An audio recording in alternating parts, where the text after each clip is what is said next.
Muy buenos días, Alfonso, y buenos días al público que siempre te escucha. Estamos finalizando lo que eran 22 días para Te finalizar escucho el año. bajito, Alfonso. ¿Ahora me escucha mejor? Sí, gracias. Estamos ya a 22 días de que finalice el año y ya primero que ya pronto comienza la gente a hacer las resoluciones para el año nuevo, ¿no? Y a tomar en consideración los retos que vamos a ver en el 2025. Hagamos este ejercicio con la Autoridad de Energía Eléctrica. Sí. ¿Qué resoluciones y qué retos podemos adelantar?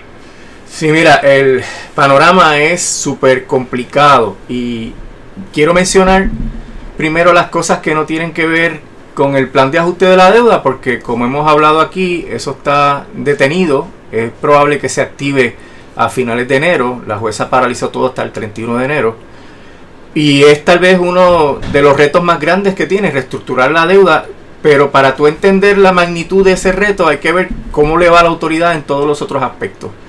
Tú sabes que la Junta entró en el 2016, ya en el 2017 radicó los casos de título 3 y empezó a hacer los planes fiscales, que son los que se supone que vengan a poner en cintura a Puerto Rico. Pues mira, uno de los primeros issues es que la autoridad no tiene un presupuesto balanceado. La autoridad había fijado tarifa en el 2017 que se supone que el proceso incluya todos los gastos operacionales, los pagos al servicio de la deuda, el pago al sistema de retiro, y la Junta no pudo balancear ninguno de esos presupuestos. Todavía la Autoridad de Energía Eléctrica funciona en déficit porque lo que ha suplementado sus ingresos son los ingresos que ha generado el proceso de reconstrucción, las aportaciones que han hecho las diferentes agencias federales para la reconstrucción de la AE, pero en términos operacionales, en términos de lo que genera la tarifa versus los gastos operacionales, versus lo que se debe al sistema de retiro, versus las pensiones, versus los bonistas y los otros acreedores, no ha podido ser eficiente la Junta en cuadrar ese presupuesto. El otro tema es que en vez de la Junta recortar gastos para poder lograr eso, de que se pueda cuadrar el presupuesto, pues la Junta lo que ha hecho es aumentar los gastos. ¿Por qué aumentar los gastos?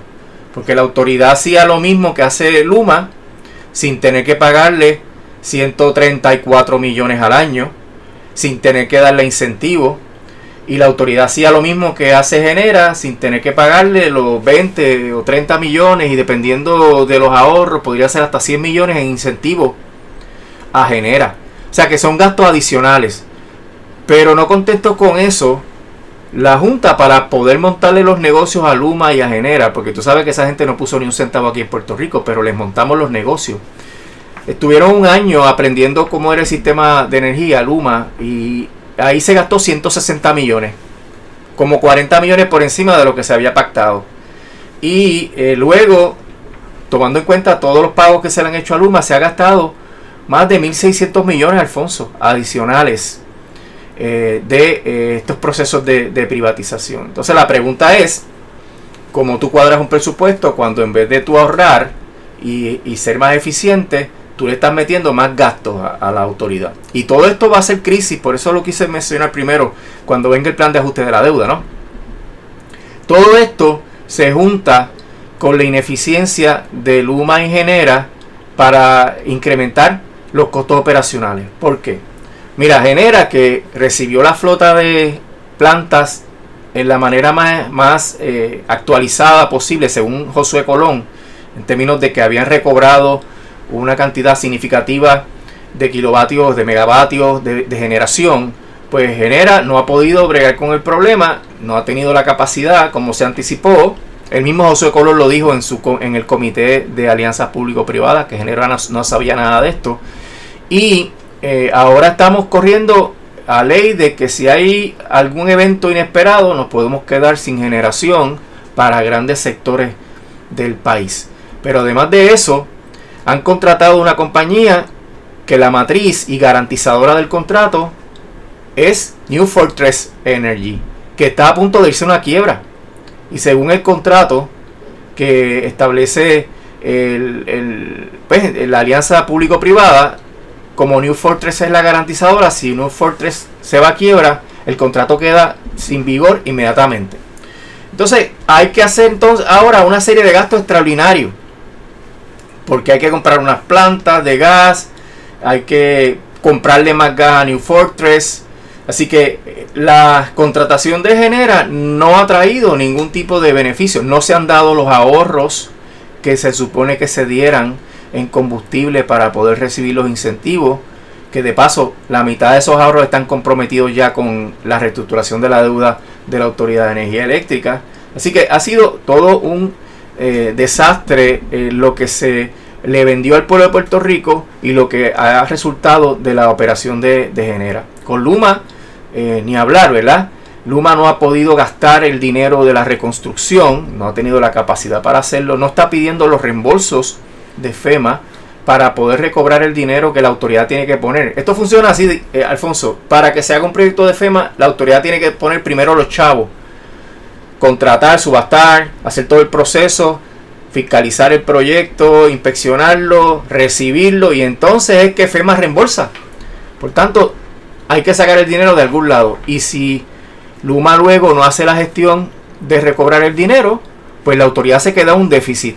Entonces, hemos mencionado la controversia que hay actualmente entre Luma y la autoridad, de que Luma se queja de que la autoridad no le está poniendo dinero en las cuentas operacionales que establece el contrato, y la autoridad dice, pero es que tú no estás cobrando, tú no estás haciendo las gestiones de cobro, ni de hurto de energía, ni gestiones para que nos reembolsen los fondos de FEMA. Así que la operación de Luma y de Genera lo que ha hecho es crearle problemas adicionales de gastos exorbitantes, de falta de ingresos suficientes, que tienen ahora a la autoridad de Luma enfrascados en una controversia que el negociado nombra un examinador para determinar quién tiene la razón, si es que la autoridad no está pagando porque no le da la gana, o si es que la autoridad no paga porque no tiene el dinero.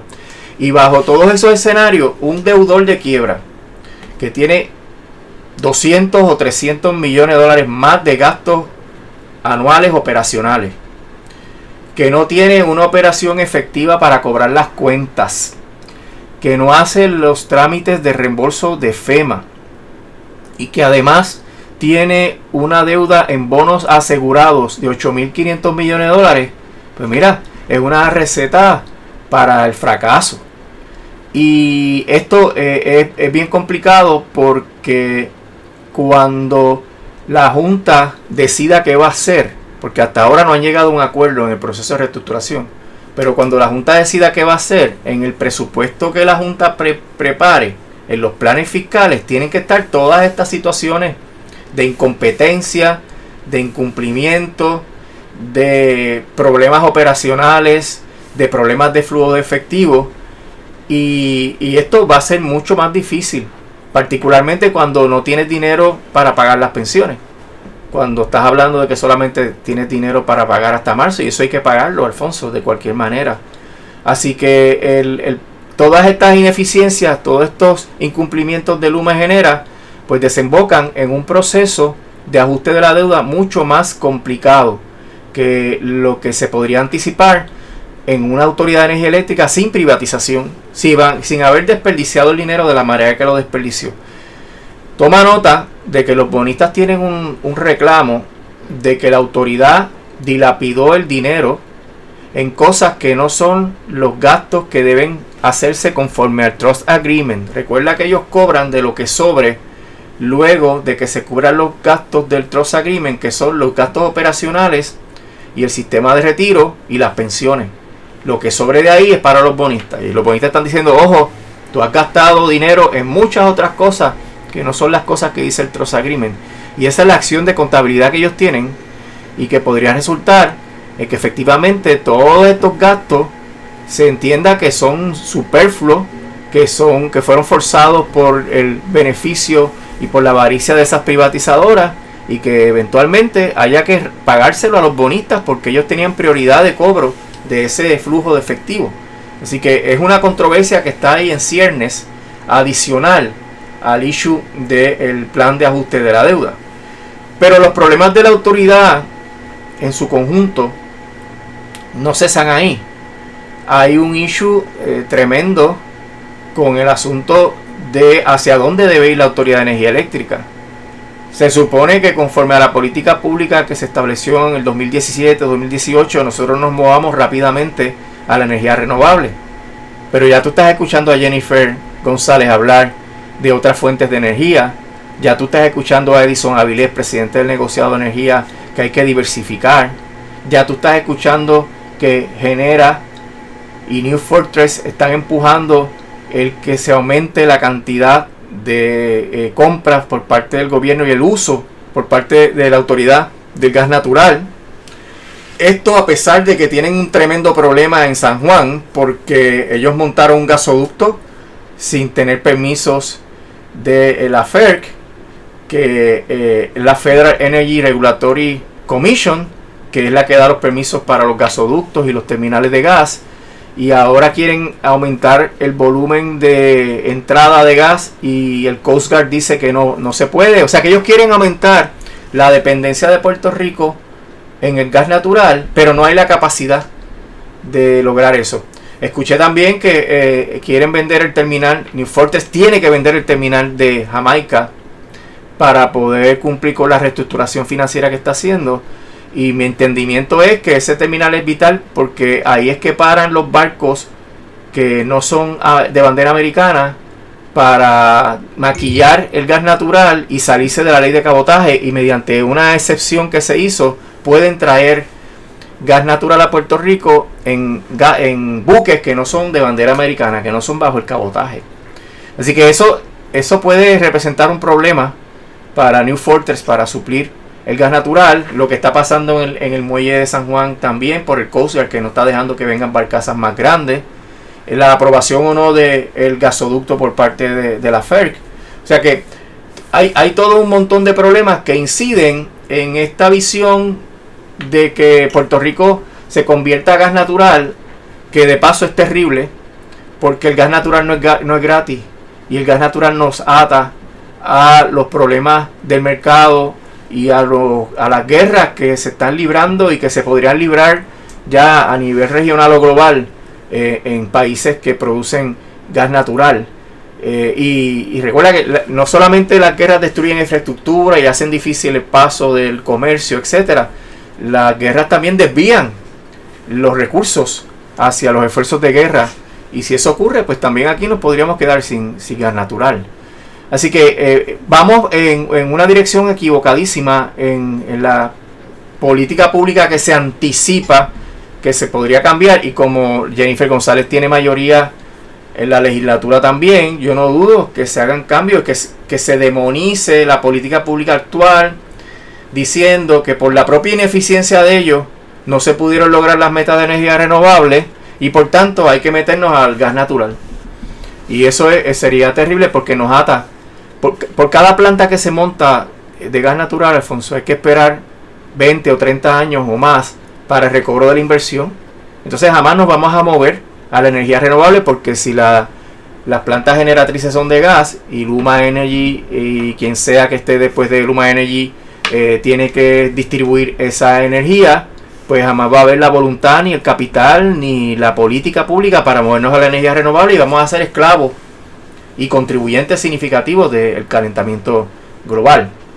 Pero esa es la onda de Trump, ¿no?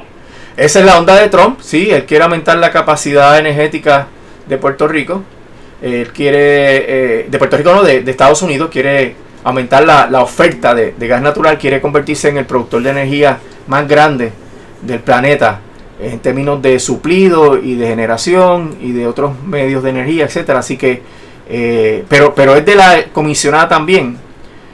Hay un titular en uno de los periódicos de San Juan que dice que la Junta de Control Fiscal le está dando paso al SAR de la energía, y yo me pregunto qué pensará Luma y Genera de que le monten un avallar de encima. ¿Qué va a decir? Van a alegar un cambio regulatorio, que es una de las razones para Luma y Genera irse del contrato. Así que es una complicación sobre la otra, Alfonso. Si tú no haces el trabajo como director ejecutivo de las alianzas público-privadas de fiscalizar a Luma y Genera, tú no puedes traer a un tercero que no está en el contrato. Tú tendrías que nombrar al director ejecutivo que tenga pantalones de la autoridad de las energías, de las alianzas público-privadas, y ahí ese podría fiscalizar, pero un SAR no, un SAR que venga de otra agencia, etcétera, no. El otro tema que presenta unos retos es los nombramientos a la Junta de Gobierno de la Autoridad de Energía Eléctrica, los nombramientos a la Autoridad de las Alianzas Público-Privadas, al CORTRI, todo eso va a cambiar. Y como va a cambiar, vendrá una visión diferente, y eso pues obviamente puede hacerle cambiar muchos planes a la gente que está dependiendo de esas decisiones, particularmente a la gente que tiene proyectos sometidos o que está en los trámites administrativos de esas agencias, etcétera. Eso trae muchos cambios operacionales y de negocios. Complicado el panorama. Complicado, y acuérdate que no he hablado del plan de ajuste. Quería primero poner ese panorama financiero y operacional, y entonces la Junta no ha podido llegar a un acuerdo porque sabe que lo que tiene, ¿verdad?, en la autoridad y en Luma y en Genera es un problema mayúsculo y que afecta la viabilidad de esa empresa, afecta la viabilidad del suplido de energía eléctrica en Puerto Rico. Entonces ellos tienen que convencer a los bonistas, número uno, de que no sobra o de que sobra muy poco, y de que lo poquito que sobra es lo único que les puede tocar, pero que hay que pagárselo ahora, en un plan de pago que sea razonable para el pueblo de Puerto Rico, porque todas estas cosas que yo he mencionado, Alfonso, generan aumentos en la tarifa. Lo que gasta Luma, lo que gasta Genera. La tarifa no se revisa desde el 2017, lo que hay son los aumentos trimestrales por el combustible y otros factores, pero la tarifa como tal no se ha revisado. Así que habría que bregar con Luma, con Genera, con las pensiones, y habría que trabajar con el tema de los reembolsos, del flujo de efectivo, que hay deficiencias que se queja Luma, y el tema del plan de ajuste de la deuda, de cuánto hay que pagarle a los bonistas, particularmente a los otros acreedores, para poder decir que la autoridad va a salir de la quiebra. Hasta ahora no hay certidumbre de que salga de la quiebra. Otro de los retos que trae el proceso de ajuste de la deuda es que si no hay acuerdo, la jueza puede decir: hasta aquí yo llegué. O sea, ella puede decir: yo llevo 7 años aquí esperando que ustedes se pongan de acuerdo. Cada vez que lleguen a un acuerdo lo dejan sin efecto y no han hecho el trabajo, así que yo voy a levantar la paralización automática, que es una moción que está a punto de verse, Alfonso. La moción, lo hemos mencionado aquí, estaba para noviembre 11, luego para diciembre 11, ahora estará para el mes de febrero. Y eso, la jueza lo que tiene que escuchar es si la tardanza, ineficacia de la Junta en el proceso de ajuste de la deuda está lesionando los derechos de los bonistas, y esto requiere que entonces se levante la paralización automática para que vayan al Tribunal Superior Sala de San Juan a pedir el nombramiento de un síndico. Y ahora que el circuito resolvió que los bonistas son asegurados, ese derecho se fortalece, el derecho a levantar el stay se fortalece, porque no han recibido ni un solo pago. Normalmente los acreedores que son asegurados, Alfonso, durante el proceso de la quiebra reciben unos pagos para mantener la garantía. Aquí no se le ha dado ni un centavo, y como es reciente que el tribunal ratificó que son bonistas asegurados, pues ellos van a venir con eso. Y si la jueza levanta el stay, el caso de quiebra se derrumba, y la jueza tendría que desestimarlo. Se derrumba porque no tendría ningún sentido, porque habría dos procesos paralelos: uno de los bonistas en el tribunal para un nombramiento de un síndico y luego ir al negociado a que se hace la tarifa, y otro para los acreedores que queden dentro del proceso de la Autoridad de Energía Eléctrica. Así que eso sería la culminación de ese caos, ¿verdad?, que ha habido siempre en la autoridad desde que está la Junta, y que eventualmente pues tiene que llegar a un desenlace. El desenlace lo hemos hablado aquí. La Junta tiene que presentar un plan de ajuste de la deuda que siga el Trust Agreement y diga: bueno, ahora yo voy a seguir las reglas que se estipularon cuando se emitieron los bonos. Y los bonos dicen, o sea, los bonistas dicen que el Trust Agreement establece que hay que pagar los gastos operacionales, el sistema de retiro y las pensiones, y todo lo demás sobra. Y los bonistas dicen: sobra mucho dinero y con eso tú me pagas. La Junta dice: no sobra. Pues yo estoy de acuerdo con la Junta en eso. No sobra, porque la misma Junta ha complicado tanto el panorama que hay mucho más gastos que antes, mucho más erogaciones, mucho más problemas operacionales. No están cobrando las cuentas, no están cobrando lo de FEMA, que la situación es peor, pero los bonistas van a decir, eso no es culpa mía. Eso no es culpa mía. Eso tú tienes que resolverlo y pagarme. Así que la situación donde yo único le veo luz al final del túnel es irse por el Trust Agreement, porque es más definida la controversia, porque tiene unas reglas bien claras y porque podría salvar a la autoridad de tener que litigar todo ante el Tribunal de Primera Instancia Sala de San Juan y ante el negociado fuera de la quiebra. A ningún deudor le gusta que le desestimen su quiebra, Alfonso. Eso es malo para cualquier deudor. Pero dentro de las circunstancias, eso es cada vez más probable. Y eso es parte de los problemas que va a enfrentar la Autoridad de Energía Eléctrica este año. La jueza va a decidir eso en este año, sin duda. ¿En qué etapa de este año? Bueno, recuerda que extendió el periodo de mediación hasta el 31 de enero, así que a partir del 1 de febrero tiene que empezar a tomar decisiones. Puede volver a patear la lata y alargar esto y extender, pero los bonistas tienen una orden del Tribunal de Apelaciones de que su caso de levantar el stay, levantar la paralización automática, se tiene que ver. Así que todo esto está unido a que ya se le está acabando el tiempo a la Junta. Antes de finalizar, licenciado, esta mañana estaba viendo una nota de Santiago donde el director de la OGP, la Oficina de Gerente y Presupuesto, dice que el gobierno post-promesa ya comenzó. Sí. ¿A qué se refiere el gobierno post-promesa? Eso es realmente una ilusión. Los 4 presupuestos balanceados consecutivos no se han iniciado, no tenemos ni uno.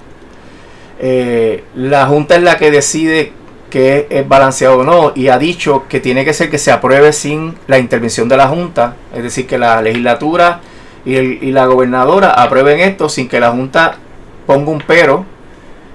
Si no hacen eso, pues no empiezan a contar. Todavía no tenemos ni uno solo. Ni uno solo, así que sí, ya Mujica acepta que aritméticamente esto sería en el 2029, pero falta la segunda pata del problema, el acceso a los mercados a costos razonables. Aquí ni siquiera las casas acreditadoras están evaluando el crédito de Puerto Rico, así que ¿cuándo va a ocurrir eso? Y para que eso ocurra, la Junta intima que tiene que cumplirse los 2 trámites, los 2 requisitos para todas las entidades. ¿Cuándo la Autoridad de Energía Eléctrica va a terminar su caso? Que es un problema. ¿Cuándo va a terminar su caso? Porque ni siquiera ha empezado. El otro tema es que mientras los casos de título 3 estén abiertos, la única que puede gestionar los casos es la Junta, porque así lo dice la ley. Habría que enmendar la ley, y yo no creo que los republicanos quieran tocar esa ley. Así que dentro de todo este contexto, es una falacia decir porque que la Junta está ya en sus últimos días, porque por lo menos tomaría 5 años más si todo sale perfecto. 5 años más si todo sale perfecto. Y está difícil que Puerto Rico, con un historial de falta de pago de su deuda, con el historial de crecimiento económico negativo y con lo que se anticipa de crecimiento económico negativo en el futuro, es improbable totalmente que Puerto Rico tenga acceso a los mercados, porque no es meramente tener acceso a los mercados, Alfonso, es a costos razonables. ¿Qué significa esto? Que Puerto Rico no tenga que pagar el 6, el 7, el 8%, que pague el interés que pagan los otros estados, las otras municipalidades, 3, 4%. Eso es a costos razonables. Y el interés tiene que subir cuando la deuda es riesgosa. Y si las casas acreditadoras no están aquí, pues ese instrumento no vale nada, porque nadie va a comprar un bono por fe. La gente compra el bono porque tienen un rating de las casas acreditadoras.